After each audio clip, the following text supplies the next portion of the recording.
안녕하세요. 축구 전문 기자 한준입니다. 대한민국 축구대표팀 감독을 맡은 독일 축구 레전드 위르겐 클린스만을 둘러싼 논란과 비판이 거세지고 있습니다. 5번의 A매치 부임 후 첫 승을 거두지 못하고 있는 결과도 문제지만 그 과정 속에 경기력이 가면 갈수록 안 좋아지고 있습니다. 이러한 가운데 국내에 체류하겠다 상주하면서 전력을 다하겠다라는 약속까지 지켜지지 않고 있고 최근 국내 언론과의 인터뷰에서는 그 약속조차 없었던 일이라고 이야기를 하고 있는데요. 사우디아라비아와의 경기를 앞두고 이 국내 취재진과 가졌던 인터뷰에서 또 하나 주목할 점은 4년 4개월 동안 구축해왔던 파울루 벤투 감독과 함께 만든 새로운 한국 대표팀의 시스템과 철학 자체를 폐기했다는 사실까지 공개했기 때문입니다. 사우디와의 경기를 앞두고 2023 카타르 아시안컵 우승을 위한 전초전이라고 할 수 있는 이 경기가 클린스만 감독의 경질 여부까지 이어질 수 있는 분수령이 될 거라는 전망까지 나오고 있는데요.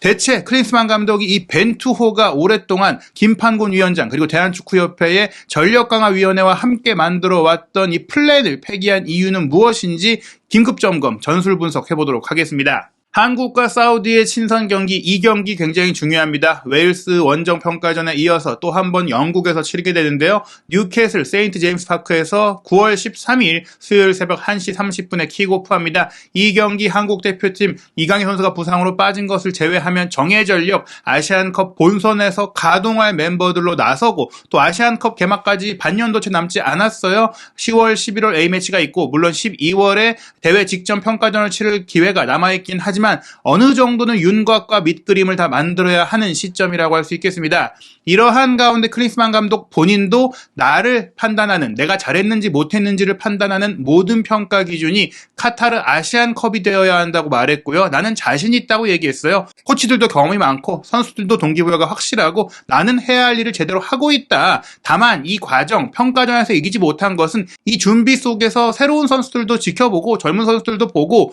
또 당장 아시안컵뿐 아니라 나의 계약 기간이 끝나는 2026 미국, 멕시코, 캐나다에서 열릴 북중미 월드컵을 위한 선발과 점검도 있었기 때문이다. 걱정할 것 없다라고 했어요. 그러면서 가장 중요했던 멘트가 이것입니다. 나는 과거와 다른 방법을 시도해야 한다. 전에 있던 사람들과 내가 똑같이 한다면 성장은 없을 것이다. 정체된다, 지체된다. 벤투 감독 체제랑은 난 다르게 운영할 것이다. 이렇게 얘기를 했습니다. 이것은 벤투 감독이 한국에 상주하면서 파주 NFC에 직접 사무실까지 요청해서 차리고 한국에서 거의 모든 업무를 수행하면서 한국 축구를 파악하고 또 이를 통해 세대 교체를 했던 것과는 조금 다른 부분인데요. 클린스만 감독은 현재 한국 선수들이 유럽에 많이 나가 있고 그 선수들을 중심으로 팀을 만들고 물론 이제 국내에서 성장한 선수들은 국내 코치들이 파악하면 된다. 나는 해외를 다니면서 해외파를 관리하고 최신 축구의 트렌드를 배우고 그걸 적용시키겠다. 이렇게 얘기를 했습니다. 원론적으로는 맞는 얘기지만 유럽파는 따로 점검하고 챙길 필요가 있느냐. 이미 유럽에 가서 성공한 선수들 같은 경우에는 자기 관리도 철저하고 지금 멀리 굳이 이동할 필요 없이 또 경기를 볼 수 있는 것.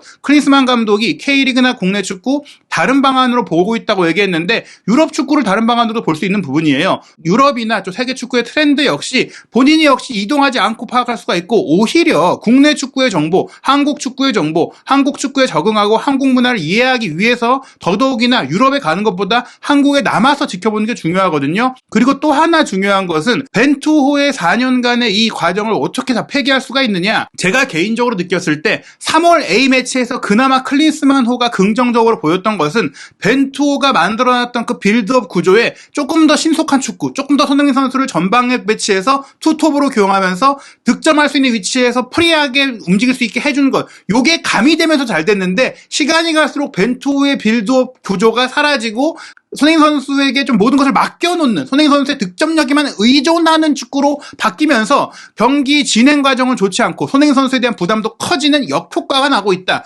결국에는 그러다 보니까 중원 빌드업이 안 돼서 손흥민 선수가 지난 웨일스와의 경기에는 거의 중앙 미드필드에 가깝게 뛸 수밖에 없었어요. 공이 오지 않고 기회가 제공되지 않으니까 본인이 기회를 만들어야 되는 상황이 됐기 때문인데요. 이러한 상황들은 결국 이전에 가장 안 좋았다라는 지적을 받았던 슈틸리케 감독들이랑 비슷합니다. 그때도 전술이 없으니까 전술이 부족하니까 손흥민 선수가 직접 전술이 되기 위해 움직여야 했는데 이전 벤투호는 물론 손흥민 선수를 다양한 방안으로 써보긴 했고 또 아나골절 문제 때문에 월드컵 본선에서는 이 능력을 10분 활용하지 못한 부분이 있긴 하더라도 그래도 지원을 받을 수 있도록 경기하도록 만들어줬거든요. 하지만 현재 클린스만 감독의 체제는 빌드업 기조가 완전히 사라졌고 팀이 어떻게 체계적으로 시스템을 움직일 수 있을지를 잃어가고 있다라고 봐야 됩니다. 너무나 안타까운 것이 이 김판곤 위원장이 2022 카타르 월드컵을 끝으로 대한축구협회에서 물러날 때 했던 인터뷰 내용 때문이에요. 일단은 부임 당시 벤투 감독을 선임할 때 능동적인 축구, 지배하는 축구, 상대 지역에서 상대를 위협하는 축구를 하겠다고 했고요. 벤투 감독이 전방 압박, 상대의 공격 전개를 아예 허용하지 않는 확실한 이 주도적인 축구를 한다는 점에 있어서 선임을 했다. 그리고 사실은 그 후임 감독을 찾을 때도 철학적으로 좀 유지할 수 있는 감독을 찾겠다라는 얘기를 밀러 위원장도 얘기를 했었어요. 그런데 막상 클린스만 감독이 오고 나서는 그 철학이 유지되지 않고 있고 심지어 본인도 그 철학을 이어받을 생각이 없다라고 했거든요. 너무나 또 하나 안타까운 것은 사실은 감독들이나 코칭 스태프들이 자신들의 자료를 잘 내주지 않고 공개하지 않습니다. 그런데 이 김판곤 위원장이 물러나면서 했던 말이 벤투 사단이 지난 4년 동안 했던 그 작업들을 다 정리해놔서 영상과 텍스트로 자료를 만들어놔서 한국 축구 전반의 모든 이들이 활용할 수 있도록 이제 유산으로 줬다라는 거예요. 이제 이걸 어떻게 쓸지가 대한축구협회의 몫이라고 하면서 김판곤 위원장은 이제 자신의 길을 걷기 위해 말레이시아 대표팀 감독으로 부임을 했고 실제로 또 말레이시아 대표팀을 아주 잘 이끌면서 발전시키고 있거든요. 그런데 정작 우리 대한축구협회 같은 경우에는 이 유산을 사용하지 않겠다라는 감독을 선임했고 물론 이 유산이 다른 연령별 팀이라든지 다른 부분에 전수되고 활용은 될 수 있을 겁니다. 그런데 대표팀이 이 연속성을 가지고 지난 4년 동안 만들어왔던 잘된 점들을 또 보완하고 또 조금 바꿀 수 있겠죠. 그대로 벤투 감독의 방식을 따라하라는 건 아니에요. 감독마다 색깔이 다르고 철학이 다르죠. 하지만 그 잘된 것들은 유지하면서 가야 됩니다. 바로 스페인 대표팀이 사상 최초의 3회 연속 메이저 대회 우승을 차지할 때 비센테 델보스케 감독이 잘했던 게 뭐냐? 유로 2008에서 아라고네스 감독이 만들었던 기조에 본인의 방식과 새로 성장한 선수들을 가미해서 그 흐름을 이어가서 본인이 유지, 보수, 발전시킨 거였거든요. 그런데 이걸 완전히 폐기하고 제로부터 시작한다? 이러면 시간이 더 오래 걸립니다. 심지어 한국 축구, 아시아 축구의 일정을 보면은 월드컵 이후 거의 반년 혹은 1년 만에 아시안컵을 치러야 됩니다. 즉 여기서 다시 뭔가를 만들긴 쉽지 않은 일정이라는 거예요. 지금 한국이 이번에 상대하게 될 사우디가 월드컵에서 비록 조별리그 탈락하긴 했지만 아르헨티나를 개막전에 꺾기도 했고 조별리그 탈락 과정에서 3경기 모두 좋은 플레이를 펼쳤거든요. 그런데 그 기조가 사라지고 최근에 부진에 빠진 이유는 물론 사우디 프로리그에 많은 스타 선수들이 영입돼서 기존의 주전 선수들의 출전 시간이 떨어지고 경기 감각이 떨어진 문제도 있습니다. 하지만 여기에는 에르베 르나르 감독이 떠나면서 기존에 만들어왔던 구축해왔던 지금까지의 전술 구조와 훈련 구조가 깨졌고 다시 제로 베이스에서 시작되다 보니까 문제가 생긴 겁니다. 그래서 이번에 로베르토 만치니 감독이라는 이탈리아의 명장을 데려와서 이것을 다시 만들고자 하는 것이 사우디의 움직임인데요. 문제는 이 만치니 감독은 최근까지도 이탈리아를 유로에서 우승시켰고 좋은 성과를 내왔던 감독이라는 점이고 클린스만 감독은 세계 축구의 트렌드와 조금은 떨어져 있었고 오히려 전술적으로 이론적으로는 벤투 감독보다도 좀 부족한 점이 많은 감독이다. 선수 커리어로 있어서는 클린스만 감독이 훨씬 높죠. 역대급 스타입니다. 그런데 벤투 감독은 공부하는 지도자고 클린스만 감독은 이 선수 시절의 경험을 통해서 선수의 개인 능력에 의존하는 축구라는 지도자예요. 스타 출신 감독이라서 다 안 좋은 건 아닙니다. 근데 이 스타 출신 감독이 어떤 스타였고 지도자라는 어떤 방향성을 가지고 있냐가 굉장히 중요한 부분인데요. 일단 2022 카타르 월드컵 기술 보고서가 피파에 의해 공개가 됐는데 흥미로운 점은 차두리 코치와 더불어 클린스만 감독이 이 피파의 테크니컬 스터디 그룹 기술위원으로 활동을 하면서 또 한국 대표팀을 직접 지켜보고 분석을 했었잖아요. 이때 보고서에 따르면 한국 대표팀은 공을 소유했을 때 4-3-3 내지 4-1-4-1 대형으로 경기를 했어요. 정우영 선수가 2명의 센터백 사이로 내려와서 후방 빌드업을 맞는 3명의 3인 빌드업을 시도했고 좌우 풀백이 올라가서 미드필드처럼 또 함께 플레이를 하는 부분들이 있었고 2명의 메짤라를 두고 역시 중원 장악력을 보였는데 2명의 메짤라와 더불어서 좌우 측면에 손흥민, 이강인, 이재성, 나상호 이런 선수들이 미드필드에 가깝게 움직이면서 중원 숫자를 많이 두고 상대 지역을 지배하는 축구를 했습니다. 전반적인 팀 점유율이 떨어졌던 이유는 16강 브라질전에 체력적으로 너무 힘들다 보니까 또 브라질의 전력이 우세하다 보니까 많이 밀렸던 부분들이 있고 포르투갈전도 마찬가지로 조금은 소세적인 경기를 했기 때문에 점유율이 조금 떨어지긴 했지만 기본적으로는 점유율이 높은 축구를 했고 또 많이 패스를 연결하고 패스 성공률이 높은 빌드업을 통해 공격하는 플레이를 했거든요. 실제로 플레이 국면의 기록들을 살펴보면 이제 상대의 공격을 막아냈던 블로킹 상황이 52.9%로 가장 많긴 했지만 이것은 말씀드린 브라질전의 영향 때문이고요. 기본적으로는 빌드업을 통해 만들어가는 것이 정확히 47.6%, 경기 운영의 절반에 가까운 그런 부분들이 있었고, 카운터 프레스라고 하죠. 상대의 압박에 재압박을 강하는, 정말 빠르게 압박하는 부분도 8.2%, 또 압박 9.7%, 역습 빈도는 1.7%에 불과했어요. 공격 전환이 11.3%, 롱볼도 3.8%를 거의 활용하지 않았고, 오히려 파이널 서드 지역, 상대 지역에서 27.2%의 경기를 운영하는 등 능동적이고 주도적이고 공격적인 축구를 했다라고 볼 수가 있겠습니다.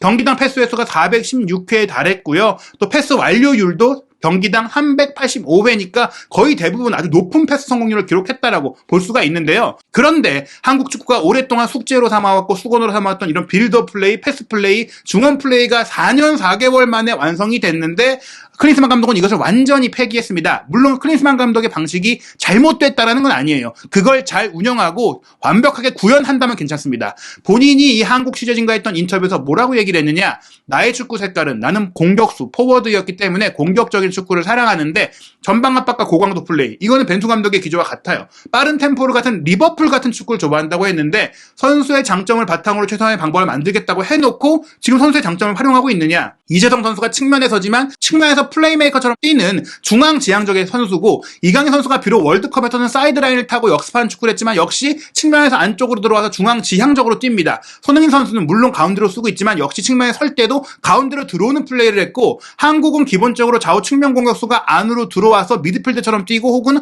공격수처럼 뛰면서 풀백이 사이드라인을 점유하는 플레이를 했었어요. 그런데 현재 클린스만 감독은 전방의 공격수 4명을 기용한다고 했거든요. 두 톱에 좌우 윙을 쓴다는 얘기예요. 즉 사이드를 넓게 벌려서 플레이를 하면서 2명의 중앙 미드필드가 지원하는 형태가 되는데 이런 상황이 되면 결국에는 공격수들에게 공을 투입해주는 롱볼, 직선적인 패스만 이루어질 수밖에 없고 중원적의 장악력이 떨어질 수밖에 없습니다. 즉 공을 오래 쥐고 지공이나 빌드업을 하기가 어렵다는 건데 이게 구조적으로 불가능해집니다. 단적으로 비교할 수 있는 게 바로 토트넘에서의 미드필드 구성인데요. 콘테 감독이 3-4-3을 쓸 때 가장 큰 문제가 윙백도 사이드라인에만 있고 3톱은 공격진에만 있고 2명의 미드필드만 가지고 경기를 운영하려다 보니까 패스 연결이 안 되고 따로 노는 플레이가 됩니다. 케인이 내려와서 미드 플레이를 하거나 손흥민 선수가 내려와서 미드필드 플레이를 할 때만 뭔가 상황이 나오는 거예요. 중원에서의 숫자가 부족하고 아이디어가 부족하고 패스 코스가 부족하기 때문인데 포스테코글루 감독이 와서 토트넘에 괜찮아진 이유는 뭐냐? 기본적으로 풀백이 윙백처럼 올라가는 기조는 같지만 안쪽으로 들어와서 미드필드처럼 띄워주고 윙포워드가 윙어처럼 벌려줘서 사이드라인을 분담해주고 산미들이 압박, 소유, 연계를 함께 해주기 때문입니다. 클린스만 감독이 이렇게 벤투 감독이 만들어왔던 빌드업 기조와 빌드업 중심의 축구를 폐기한 이유는 본인은 그런 빌드업을 만드는 데 있어서 전문가가 아니기 때문입니다. 이런 빌드업이 저희가 설명드리는 전술적으로는 이해하기 쉽고 만들기 쉬워 보이지만 막상 훈련을 통해 만들어가는 과정 속에는 그 훈련 방법론과 디테일이 필요하거든요. 그렇기 때문에 콘테 감독이 그런 빌드업을 만들고 싶어도 안 됐던 것이고 포스테코글루 감독은 가르디올라 감독의 전술을 베꼈다고 하더라도 그게 바로 경기력으로 구현이 되는 거예요. 클린스만 감독은 그런 식으로 팀을 만들어 본 적이 없다. 필립 라미, 바이에른 뮌헨 시절 클린스만은 전술이 없고 체력 훈련만 했다. 이렇게 얘기한 이유가 클린스만 감독은 그런 훈련을 받아보지도 못했고 그런 전술적인 훈련을 배우지도 않았던 감독이기 때문에 본인이 아는 방식대로 진행을 하는 것입니다. 그 코칭 스태프도 물론 그런 형태로 운영이 되고 있는데요. 물론 클린스만 감독의 방식으로도 결과를 못 내는 게 아니에요. 하지만 그것은 이전의 방식이고 조금 더 단조롭고 현대 축구가 전술적으로 고도화된 시점에는 더욱더 위험성이 크다고 할 수 있겠죠. 앞서 말씀드린 대로 벤투 감독은 정우영 선수를 중심으로 후방 빌드업도 3명, 중원 빌드업도 3명, 최소한 3명씩의 숫자를 유지했는데요. 클린스만 감독이 부임한 이후에는 명확하게 4-4-2를 쓰고 있어요. 3월 A매치 때는 그나마 정우영 선수가 있었기 때문에 원래 하던 대로 정우영, 김영건 선수가 후방 빌드업을 잘 만들어 갔었습니다. 그래서 사실은 조규성, 손흥민을 투톱으로 쓰고 이재성, 작은 정우영을 좌우 윙어로 쓰더라도 이재성 선수가 조금은 습관적으로 미드필드처럼 뛰어주고 또 손흥민 선수도 처진 스트라이커처럼 공미로 내려와서 움직여주니까 크게 문제가 되지 않으면서도 이제 신속한 투톱을 통한 속공이 되니까 경기력이 나쁘지 않았어요. 지금 평균 위치를 보시면 아시겠지만 이 콜롬비아전 같은 경우는 정우영 선수가 조금 내려와서 후방 3인 빌드업 또 손흥민 선수가 조금 내려와서 중앙에서 3인 작은 정우영이나 이재성 선수도 좀 안으로 들어와서 연계를 해줬단 말이죠. 그런데 우루과이와의 경기는 조금 더 이 상황이 안 좋아졌습니다. 손흥민 선수가 황의조 선수와 투톱이 됐을 때는 함께 좀 전방으로 올라갔고 황의조 선수의 전방 움직임이 좀 안 좋다 보니까 손흥민 선수의 부담이 좀 커졌어요. 그리고 결정적으로 정우영 선수가 이번 경기 도중에 부상을 당하면서 쓰러졌잖아요. 그 교체 이후 중앙에서의 빌드업이 좀 약화되는 그런 부분들이 보였습니다. 이강인 선수 같은 경우에 아예 사이드라인만 밟고 다면서 플레이를 했기 때문에 미드필드에서의 관여도가 높지 않았었고요. 그런 이후 6월 A매치 AH에는 아예 정우영 선수가 몸 상태 문제와 이적 문제도 있었지만 배제됐고요. 그런 가운데 황인범의 미드필드 파트너가 첫 번째 페루전에는 원두재, 두 번째 엘살바도르전에는 박용호 선수로 이제 기용이 됐는데 둘 다 좀 호흡도 잘 맞지 않는 부분들이 있었고 후방 빌드업도 안 됐고 중원 지역에서 압박도 아쉬웠어요. 그런 과정 속에 사실 한 수 아래라고 볼 수도 있고 우리가 홈이었음에도 불구하고 페루와 엘살바도르를 이기지 못했었죠. 게다가 전방에는 탈장 수술로 인해서 손흥민 선수가 뛸 수 없는 상황이 되다 보니까 오현구, 황희찬으로 구성된 페루전 투톱이나 엘살바도르전의 조규성, 이재성의 투톱 구성도 위력과 전방에서의 밀도나 연계 능력이 떨어졌습니다. 그러다 보니까 가장 안 좋은 경기력이 나왔는데 웨일스와의 경기는 손흥민 선수가 돌아오긴 했어도 여전히 이 황인범, 박용호로 구성된 미드필드 라인이 서로 중앙 지역의 위치 커버도 안 됐고 간격 조율도 안 됐고 후방 빌드업 때 누가 내려와 줘야 될지 언제 내려와야 될지 내려와서 받았을 때 어디로 줘야 될지 이런 약속이 전혀 안 됐습니다. 또 홍현석, 이재성도 기본적으로 소속팀에서는 공미로 뛰면서 중원 플레이를 잘하는 선수들인데 거의 사이드라인에 붙어서 뛰었어요. 경기가 안 풀릴 때 클린스만 감독이 내놨던 해답은 뭐냐? 둘의 위치를 바꿔가면서 다른 빌드업 구조를 만들어 본 거예요. 호흡만 바꾸고 연기하는 선수 파트너만 바꾼 거죠. 한두 차례 좋은 장면이 나오긴 했지만 기본적으로 중앙 장악력이 완전히 사라졌다. 중원을 생략하고 측면으로 공 보내거나 가운데로 보내거나 측면으로 뺐다가 가운데로 내서 중거리 슛 때리거나 측면으로 내줘서 크로스 올려서 헤딩 슛을 하거나 이런 단조로운 패턴 그냥 공격수 투톱에게 공을 전달하는 축구가 되다 보니까 단순해지고 지배력이 떨어지고 선수들이 아이디어를 잃게 되는 겁니다. 벤투 감독과 오랫동안 만들어왔던 구조가 통하지 않는 이유는 결국에는 이런 구조를 만들 수 있는 위치와 포지션 플레이가 없다라는 거예요. 포스테코글루 감독도 강조하는 포지션 플레이는 선수가 서로 자리를 바꾸더라도 그 대형이 유지되고 숫자가 유지되고 수적 우위, 위치적 우위, 질적 우위를 만들어갈 수 있는 틀 안에서 같은 방향성 안에서 움직여야 되는데 지금의 방향성은 그냥 빨리 최대한 공격수에게 공을 줘라. 클린스만 감독이 선수 시절에 빨리 나한테 공 줘. 내가 골 넣을게. 약간 이런 축구가 되는 겁니다. 손흥민 선수한테 빨리 공을 주겠다라는 의지 하나만 가지고 경기를 하고 있다는 얘기인데요. 가장 큰 건 이거예요. 분명히 클린스만 감독이 라인을 높이고 속공의 축구를 하다 보니까 전방 압박을 시도는 하잖아요. 그러다 보니까 뒷공간이 많으니까 빠른 선수, 젊은 선수를 쓸 수밖에 없어요. 그래서 높이가 있고 경험이 있지만 조금 속도가 떨어지고 있는 나이든 정우영, 김영호 선수를 조금 배제하고 있습니다. 그런 가운데 들어간 선수들이 구조 없이 뛰다 보니까 결국에 내려와서 커버는 잘해주고 있죠. 개인적인 능력은 나쁘지 않아요. 하지만 팀적으로 플레이가 아쉽다라는 거예요. 경험 있는 선수, 빌드업이 되는 선수, 길을 보는 선수가 부족해졌고 또 이재성 선수를 좌측면에만 배치하다 보니까 이재성 선수의 중원 영향력이 크게 떨어지는 것입니다. 이번 사우디와의 경기도 저는 크게 기조가 바뀌지 않을 거라고 생각을 해요. 다만 선수 경험을 하겠죠. 손흥민 선수의 공격 파트너, 투톱 파트너로 조규성 대신 황의조를 투입할 가능성이 큽니다. 조규성 선수보다는 결정력 측면에서 황의조 선수가 더 낫고 또 클린스만 감독과의 선수 시절의 유형이 좀 더 비슷한 선수이긴 하기 때문에 이번 경기는 황의조를 통해서 골을 노리겠다. 또 사실은 뭐 알힐랄 선수들로 구성된 포백이라고 하더라도 사우디의 이 포백 라인이 많은 유럽 리그 출신 선수들 영입으로 인해서 경기 감각이 떨어져 있거든요. 수비 라인에 문제가 있기 때문에 충분히 골을 넣을 수 있을 것이다라고 보는 것이고 또 이번 경기는 황희찬이 선발출을 할 것으로 보입니다. 황인범의 미드필드 파트너로도 높이보다도 사우디가 높이로 경기하는 팀이 아니기 때문에 박용호 선수보다 이순민 선수를 투입해서 활동력을 좀 불어넣는 조금은 캉테처럼 활용하면서 좀 많이 뛰게 하는 그런 플레이를 할 가능성이 높아요. 굉장히 공격적인 플레이를 시도하겠지만 여전히 이 4-4의 구조로는 중원 빌드업이 되긴 어렵다. 중원 빌드업이 되려면 손흥민 선수가 내려와서 플레이를 하면서 연계를 해줘야 되는데 그러면 또 손흥민 선수의 장점이 좀 떨어질 수가 있거든요. 다만 황의조가 들어올 경우에는 손흥민이 조금 더 미드필드에 가까운 역할을 할 가능성이 있는데 그러면서도 교차돼서 또 후반전에는 교체되면서 오현규나 조기성이 들어올 수 있으니까 손흥민 선수가 또 골을 넣는 역할이 될 수 있겠죠. 사우디가 웨일스보다는 수비 조직이 아쉽고 여러 측면에서 떨어져 있기 때문에 우리가 이전보다 좀 더 좋은 경기를 할 수는 있을 거예요. 하지만 이 방식으로 계속해서 아시안컵도 가고 북중미 월드컵으로 간다면 한국이 과연 벤투의 유산을 완전히 지우고 세계 무대에서 좋은 성적과 좋은 축구를 보여줄 수 있겠느냐 이런 우려가 따르고 있습니다. 말씀드린 대로 사우디아라비아는 최근 A매치 5연패를 기록하고 있습니다. 르나르 감독이 있을 때 월드컵에서 선전을 했지만 결국의 결과는 폴란드전 2대0 패배, 멕시코전 2대1 패배로 인해서 탈락을 했거든요. 그 뒤에 예멘과의 걸프컵 2대0 승리 이후로는 이라크한테도 졌고 오만한테도 졌고 베네수엘라, 볼리비아, 코스타리카와의 친선 경기에 모두 패배했어요. 만치니 감독이 부임했다라고 하더라도 이 경기를 조금 잘했다고 해서 이걸 청신호로 보긴 어렵다는 얘기죠. 다만 한국이 역대 사우디와의 17번의 A매치에서 4승 7무 6패로 열세입니다. 최근에 두 경기 모두 무승부고 최근 4경기에서 지지 않고 있긴 하지만 2005년 당시에 이제 독일 월드컵 최종 예선 때는 2번 모두 패배하는 순모가 있었고 또 2000년 아시안컵에서도 2대1로 졌죠. 중요한 경기들에선 패배했던 경험들이 있고 또 1988년 아시안컵 결승에서의 승부차기 패배도 있어요. 분수령마다 사우디의 약했던 모습들을 생각한다면 이 경기도 결코 쉽게 풀리지 않을 거라고 볼 수 있겠습니다. 최근에 사우디의 성적이 너무 안 좋다 보니까 세계의 주요 스포츠 베팅 업체들은 한국 승리가 2.05배, 무승부 3.39배, 사우디 승리를 3.58배로 두고 있는데요. 하지만 결코 생각대로 쉬운 경기가 안 될 겁니다. 일각에서는 정말 이 경기에 너무나 부진한 경기력과 큰 참패가 나온다면 위약금 부담이 있음에도 불구하고 대한축구협회에서 너무나 여론이 안 좋으니까 클린스만 감독의 거취에 대해 고민할 수 있다는 얘기들까지 나오고 있는데요. 과연 이 사우디와의 경기는 어떻게 풀어갈지, 벤투 호이의 유산을 폐기하기로 결정한 클린스만 감독의 선택이 아시안컵 결과로 보여주겠다는 자신의 말처럼 증명될 수 있을지 한준TV에서 한국 대표팀의 모든 상황, 최신 소식 확인하시기 바랍니다.